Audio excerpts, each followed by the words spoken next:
இல்ல இப்போ அன்புமணி அண்ணா திமுகவுக்கு போனதுனால இப்ப ராமதாஸ் திமுகவை நோக்கி போறாரா? போறதுக்கு வாய்ப்பு இருக்குதுன்னு சொல்றேன்.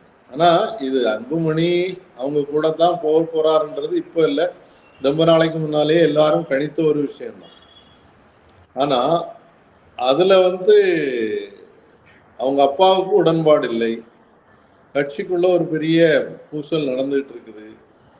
யார் கூட நிற்பாங்கன்றது அவங்கவுங்க மேல இருக்கக்கூடிய நம்பிக்கையும் அவங்களுக்கு இருக்கக்கூடிய பணபலமும் இதெல்லாம் சேர்ந்துதான் அதை முடிவு செய்யும். ஆனா சார் இப்போ விசிகா ஆல்ரெடி திமுக கூட்டணியில இருக்கும் பொழுது முதல்ல ஸ்டாலின் அவர்கள் இது ஒத்துப்பாரா ராமதாஸ் அவர்கள் கூட்டணிக்கு வர்றது? விசிகாவோட அவர் பேசுறதுக்கு வாய்ப்பு இருக்குது. ஸ்டாலின் கூப்பிட்டு வச்சு பேசி இந்த மாதிரி ஒரு சூழல் உருவாகுது, அப்படி இருக்கும்போது நாம இவரை இணைத்துக் கொள்ளலாமா அப்படின்னு கேட்டு ஒத்துக்கொள்ள வைப்பதற்கும் வாய்ப்பு இருக்கு. அன்னைக்கு அரசியல்ல யாரும் எதிரி இல்லை அப்படின்னு ஒரு தத்துவத்தை மக்கள் பயன்படுத்திட்டு இருக்காங்க. எல்லாமே கூட்டணிகள் தற்காலிகமானதுதான், நாளை மாறலாம் அப்படின்ற ஒரு கருத்து இருக்கிறதுனால அந்த மாதிரி ஒரு வாய்ப்பு இருக்குதுன்னு நினைக்கிறேன்.